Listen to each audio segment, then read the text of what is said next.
Sorry, were you saying something? Sorry, I was talking to the camera and myself. Autism, OCD, echolalia, Tourette's, loads of disorders. So it's constant verbal bullshit. Sorry, I thought you were trying to get me. No, that's quite all right. And it's if I've not told you that before, I should be telling all of you that I've got those disorders, just in case one of you goes a bit Section 5 public order offence, that kind of thing. I've got medical details on me and all that kind of stuff. So, can I ask you to identify, please? Yeah, 1063 is my phone number. And what station are you at? Earlham.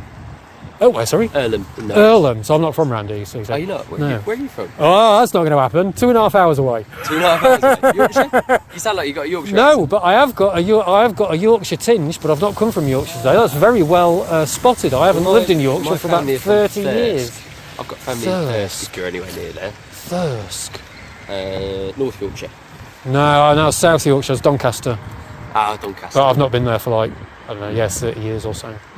Yeah. So there seems to be a thing gone round today of none of you are giving any names at all. We've just been told that we don't have to. I don't see a real need to, really. I mean, you've got my collar number. If you want my surname, you can go to the police and you can ask that. I suppose it's freedom of information. Is that a thing? Is that a thing that I can do? Is it possible to? You just go there and ask someone? My understanding is that if you submit a freedom of information request, then you can. I'm not too sure, to be honest. So you can't just walk into a police station and say, I've had interaction with this officer, I'd like to know their name? You could do. I don't know what the response would be. I don't think I'd be best placed to advise you, really. Yeah. That's interesting. So freedom of information, because that's a hell of a thing to have to do just to find out who you're speaking to. Yeah, I suppose it is.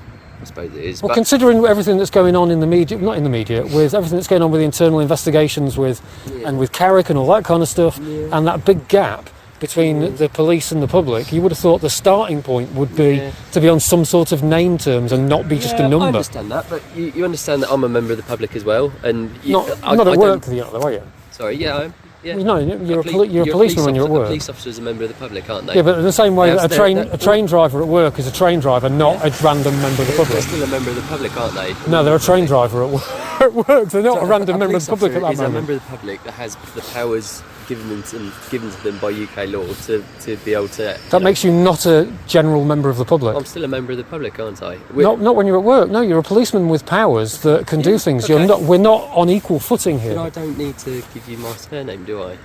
You don't. Well, I'm still a member of the public. So that's where we go. So that's where we go. Where we're not on an equal footing. If we can't even communicate on name terms, if you're just a number and I'm whatever. Well, you haven't asked. What's your name? Sir. Sir. Sir. Okay. Again, we're in a professional role here and a member of the public role. So there's a difference. There's a difference between bridging a gap and having a personal interaction, and then maybe I would have given you my name or a name. Yeah.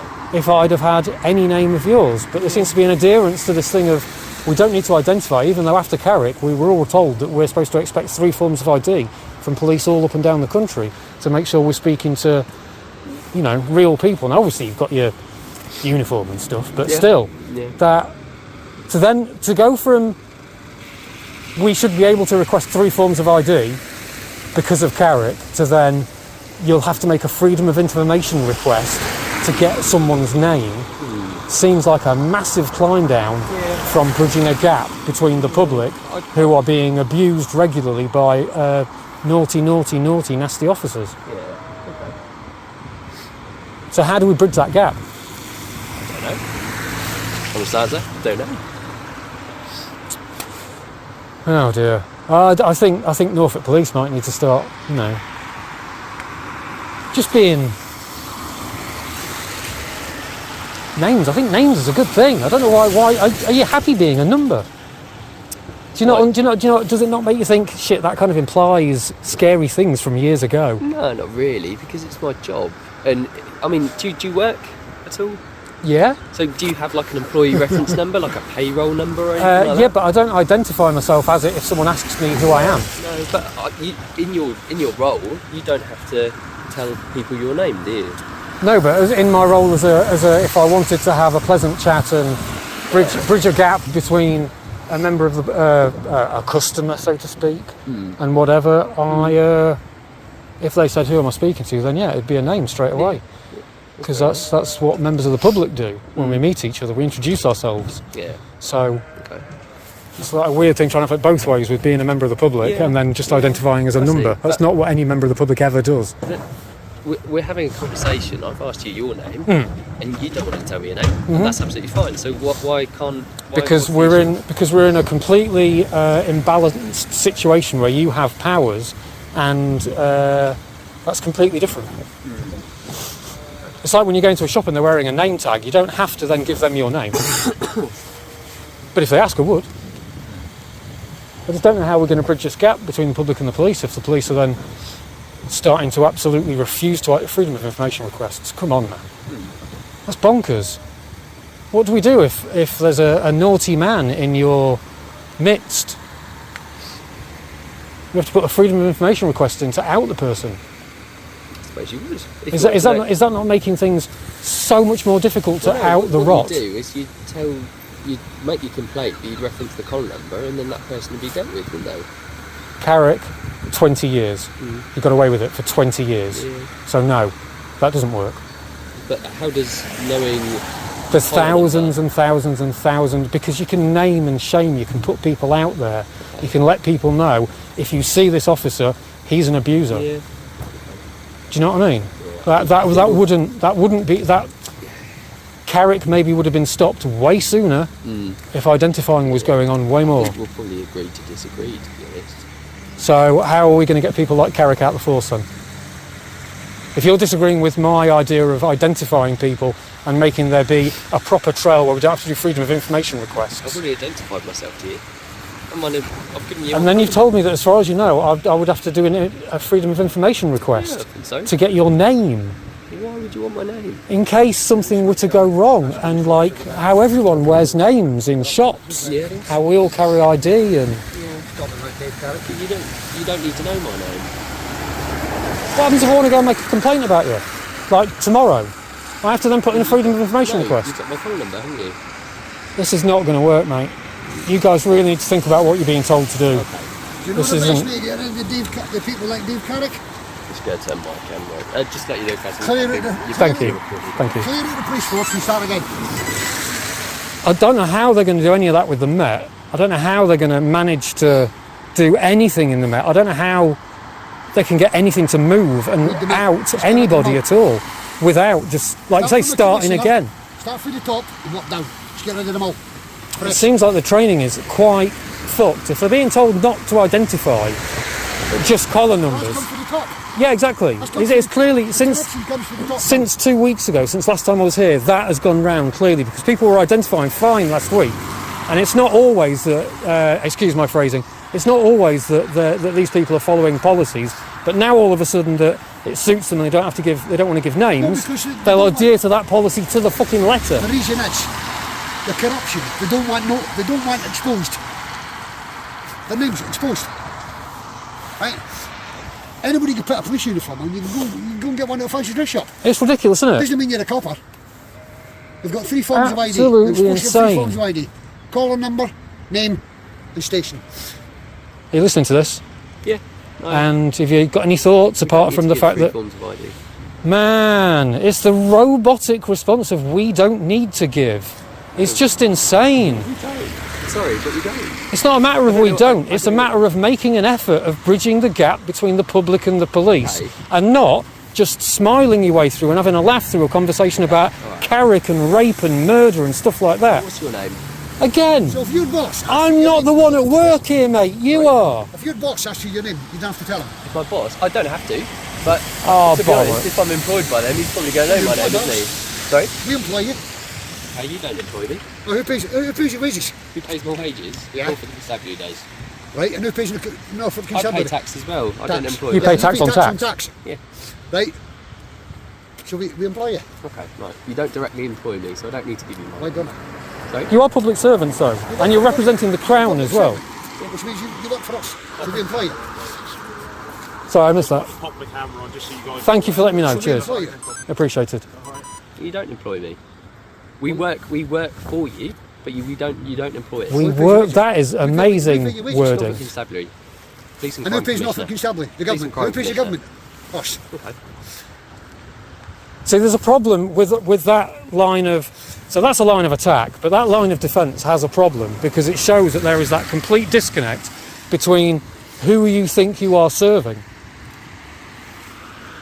Because at the moment you just seem to think it's Norfolk Constabulary, and it's not. It's everyone here. It's all of us.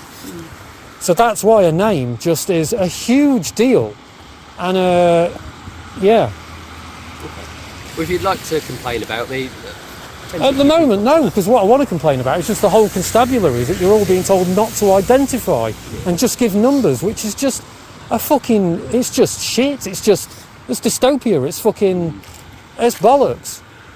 You're more than numbers, and if you make yourself numbers, all you're going to do is everything that you're told, no matter how fucking heinous it is. You're just going to earn the hit all the way through, and it is just earning hit. How many views do you get normally in about a week or something? Depends on the videos. I could get 52,000. I'll get 4,500, 10,000, 12, 17,000. So in the last 2 weeks, On one of my videos, I was in a police station arguing with 5 officers. They threatened to remove me, which didn't work out very well for them. Okay. 3 hours later, 52,000 views. It's now went up to 64. 52,000. It's went up to 64,000. Is that just YouTube, or do you put it on Facebook? That's only YouTube. I don't put it on Facebook or TikTok, but if I put it on TikTok, I'll probably get double that. this is my 3rd visit here ever, only my 3rd ever interaction with police this close. And in the last 2 weeks, since I put videos up of being here 2 weeks ago, I've had about 50,000 views.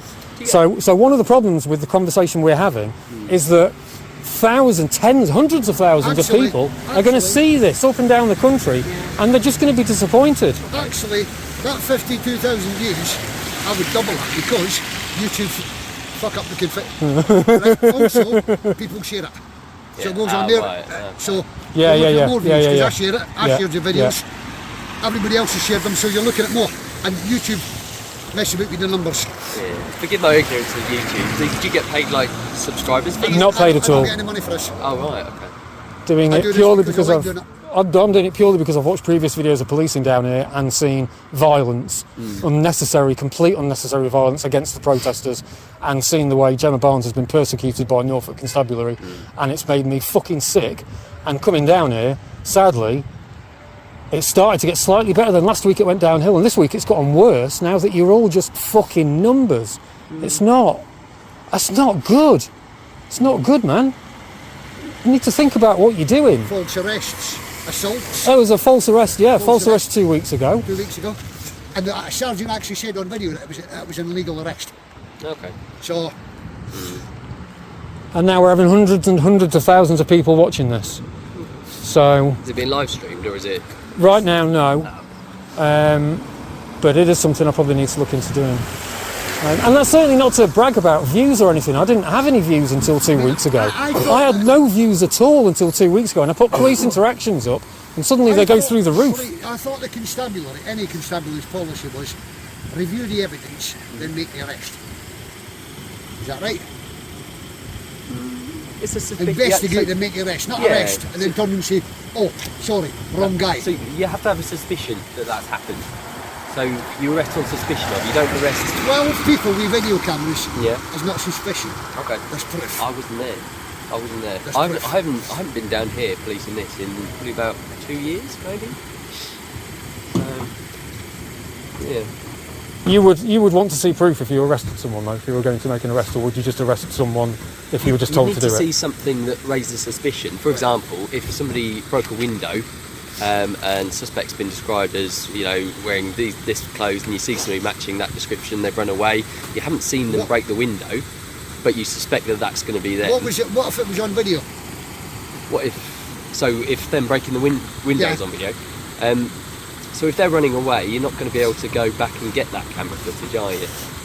But you have the camera footage. You said the camera footage of some damage that was supposed to be supposedly done. Yeah, okay.